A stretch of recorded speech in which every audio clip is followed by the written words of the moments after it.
कुनै पनि राजनीतिक दल खोल्नका लागि एउटा सिद्धान्त चाहिन्छ। राजनीतिक दलको परिभाषा हुन्छ कुनै एउटा विशेष अथवा एक खालको एउटा सिद्धान्त बोकेर देश र जनताको रक्षा र उन्नति गर्छु भन्ने मान्छेहरूको संगठनलाई, व्यवस्थित संगठनलाई पार्टी भन्छ भन्ने परिभाषा चाहिँ पार्टीको परिभाषा हो। कतिलाई त्यो पनि थाहा छैन, 25 वर्षदेखि झण्डा बोकेर हिँड्नु भएको छ। अहिलेसम्म यो देशमा कस्ता पार्टीहरू खुले र ती पार्टीहरूको सिद्धान्त के थियो भन्दाखेरि अहिलेसम्म यो देशमा पार्टीहरू हैन विदेशी सिद्धान्तलाई घोकेर, विदेशी सिद्धान्तलाई बोकेर खुले।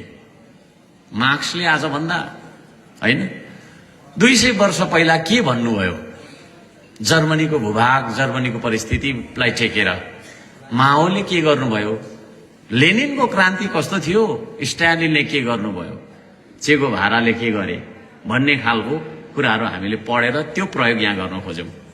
मिस्टेक त्यो थियो हैन। हाम्रो संस्कृतिलाई अध्ययन नगरी, हाम्रो भूगोललाई अध्ययन नगरी, तपाई हाम्रो मनोविज्ञानलाई नबुझिकन हामीले त्यो लाद्न खोज्यौं।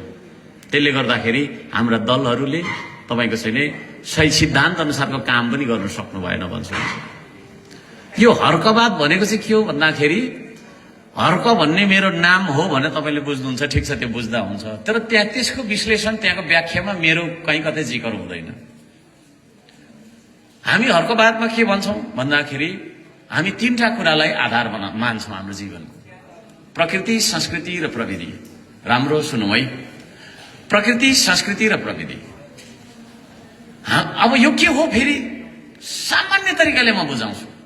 प्रकृति भनेको तपाईको शरीर, तपाईको शरीर नै हो प्रकृति हैन। यो वन जंगल, नदी नाला, हिमाल भनिराख्नु परेन, तपाईको शरीर नै तपाईको प्रकृति हो भनेर बुझ्दा हुन्छ। तपाईको सोचाइ नै हो संस्कृति, तपाई जे सोच्नुहुन्छ त्यही कुरा हो संस्कृति। तपाईको मनोविज्ञान नै हो संस्कृति है। शरीर प्रकृति भएको कारणले गर्दाखेरि चाहिन्छ हैन। हामीलाई भात खानु परेको, पानी पिउनु परेको, किनभने हामी शरीरमा बाँचिरहेको मान्छे भएको कारण। अब प्रकृतिको तपाईको अन्तर सम्बन्ध हुन्छ, त्यसले गर्दाखेरि हामीले भात खानु परेको, घाम ताप्नु परेको, पानी खानु परेको, यावत कुराहरू प्रकृति। संस्कृति चाहिँ तपाईको सोच विचार। हामी विभिन्न संस्कृतिमा हुर्केका छौं यहाँ, त्यसले गर्दा हाम्रो सोच विचार पनि फरक फरक खालको छ। अमेरिकामा जन्मेको एउटा खैरेलाई जबरजस्ती नेपाली बनाउन सकिँदैन हामीले।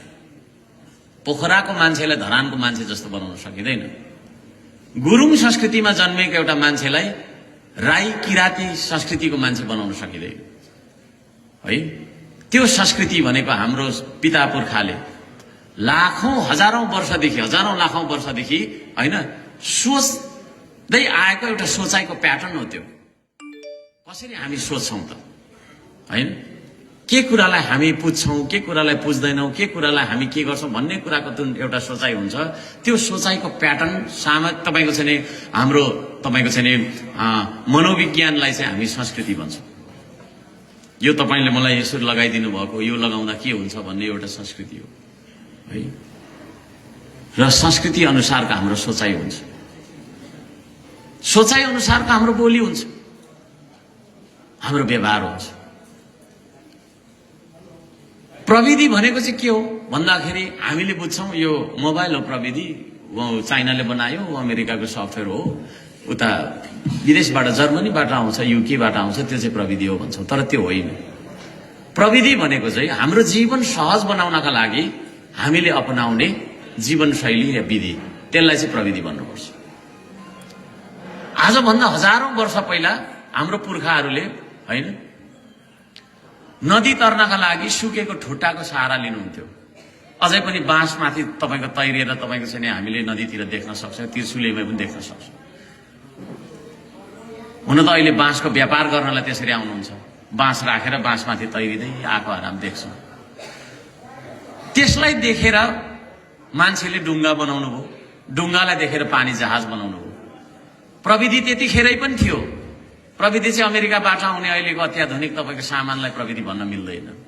आफ्नो जीवनलाई सहज बनाउनका लागि मैले अघि भर्खर भने हाम्रा पिता पुर्खाले आजभन्दा 2500 वर्ष पहिला भाङ्रालाई कुटेर होइन आफ्नो शरीर ढाक्नुभयो है। भाङ्रालाई कुटेर त्यो तानमा यसरी तानेर चाहिँ एउटा तपाईको खाडीको लुगा बनाउनु, त्यो खाडीको लुगा बनाउने विधि नै थियो प्रविधि। र यसरी प्रकृति संस्कृति र प्रविधि मिलेर हाम्रो जीवन बनेको हुन्छ। प्रकृति संस्कृति र प्रविधिको मिश्रणले मात्रै हाम्रो जीवन सम्भव छ। यो तीनटा मध्ये एउटा कुरा निकाल्दियो भने हाम्रो जीवन चल्दैन है। जस्तै 3 चुला भन्छौं नि, 3 चुलामा एउटा चुला भत्केर गयो अथवा एउटा अल्गो भयो, दुईटा अल्गो भयो भने त्यहाँ माथि चाहिँ तपाईको लेभल हुँदैन भने जस्तो प्रकृति संस्कृति र प्रविधिलाई सन्तुलित हिसाबबाट हामीले विकास गर्नुपर्छ भन्ने सिद्धान्त हामीले बोकेका छौं। अब यो त तपाईको कुनै राजनीतिक सिद्धान्तै भएन। राजनीति भनेको त बन्दुक बोकेर हिँड्ने, खाँदै गरेको रोटी खोसाएर खाने, अरूले बस्दै गरेको कुर्सी लात्ताले हानेर त्यहाँ बस भनेर हामीलाई गलत कुराहरू पढाइ है। अनि हामीले चीनमा हेरेको क्रान्ति देख्यौं, अब त्यसो गर्नुपर्छ भन्ने लाग्यो हैन। त्यसको ठुलो घर चलाइदे, त्यहाँ भत्काइदे, मेरो झुपडी छ भने मेरै जस्तो हुनुपर्छ भन्नेतिर लाग्यो। त्यो होइन। हाम्रो जीवन भनेको बोर लाग्यो। हाम्रो जीवन भनेको, मैले फेरि यसलाई सहज गरेँ है, हाम्रो जीवन भनेको प्रकृति प्रविधि र संस्कृति र प्रविधिको सन्तुलन हो है। यो सन्तुलनबाट कुनै एउटा तत्त्व मात्रै कमी भयो अथवा बढी भयो चल्दैन, चलेको मान्नु हुँदैन।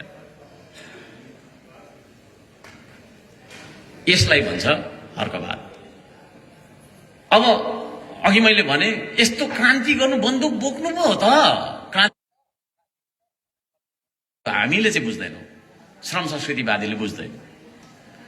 र त्यो प्रकृति संस्कृति र प्रविधि नै हाम्रो जीवन हो भनिरहेका छौं भने हाम्रो राजनीतिक दर्शन पनि हाम्रो जीवन जस्तो हुनु पर्यो। अहिले चाहिँ के छ, हाम्रो राजनीतिक दर्शन देब्रेतिर लागिरहेको छ, हाम्रो जीवन दाहिनेतिर लागिरहेको छ। शिक्षा पनि उता गइरहेको छ, भेट हुँदैन हैन। हामीले गरेको तपाईको चाहिँ राजनीतिले हाम्रो संस्कार संस्कृति भत्किरहेको छ आज हैन। हाम्रा तपाईको चाहिँ पिता पुर्खाले मानेका मान्यताहरू अनि संस्कृतिलाई ओमिट गर्ने, संस्कृतिलाई प्रतिबन्ध लगाउने पनि कुनै राजनीतिक सिद्धान्त हुन्छ है। ठुल्ठुलो घरहरू बनाऊ, पैसा तपाईहरुको चाहिँ सुनको पलाङमा सुत्नु, तर तपाईले गुरुङ भाषा चाहिँ नबोल्नु है भनेर भन्यो भने त्यो विकास मान्ने मैले, तपाईले मान्ने होइन नि त हैन। त्यसले गर्दाखेरि हामी भौतिक विकासलाई मात्र विकास मान्दैनौं, विकास पनि हुनुपर्छ है। प्राकृतिक विकास पनि हुनुपर्छ। ठुल्ठुलो बाटो बनाउने, सबै प्राकृतिक सम्पदा चाहिँ तहस नहस गर्ने, वन जंगल उडाएर विकास हुँदैन। बादले त्यसलाई विकास मान्दैन। प्रकृतिको हामी संरक्षण गर्छौं, प्रवर्धन गर्छौं, संस्कृतिको संरक्षण गर्छौं, प्रवर्धन गर्छौं र प्रविधिको विकास गरेर जान्छौं। हाम्रो प्रविधि थियो पहिला, पछि गएर हामीले सबै कुरा अरूकै भन्नु थाल्यौं हैन। आज भन्दा तपाईको 15 फलाम जाँतो, दुईटा जाँतो यसरी तान होइन हामी। अनि आज भन्दा 1500 वर्ष पहिला तपाईको के बनाउन आउँछ? केही त बनाउन आउँदैन। किनभने हामीले के बुझ्यौं भने अरूले गरेको चाहिँ प्रविधि, अरूले गरेको चाहिँ आधुनिकता, अरूको चाहिँ राम्रो, अरूको अनुहार नराम्रो। आफूलाई नराम्रो देख्न थाल्यौं नेपालीले। त्यसले गर्दाखेरि आदरणीय दाजुभाइ दिदीबहिनीहरू हैन, नेपाल नराम्रो, नेपाली समय, नेपाल त यस्तै हो, नेपाल हो नि त, नेपालमा त केही हुँदैन भन्नेतिर लगाइदियो अनि हामीले पनि हो रहेछ भन्छौं हैन। त्यसले गर्दाखेरि ती सम्पूर्ण तपाईको छैन हैन उपनिवेशवादी सोच विचार, पराधीनवादी सोच विचारको विरुद्धमा हैन स्वाधीनताको पक्षमा उभिने है र त्यो कुरालाई प्राप्त गर्न चाहिँ अनिवार्य बनाउनु पर्छ भन्ने एउटा हाम्रो तपाईको चाहिँ सिद्धान्तलाई अर्को भाग गर्छ।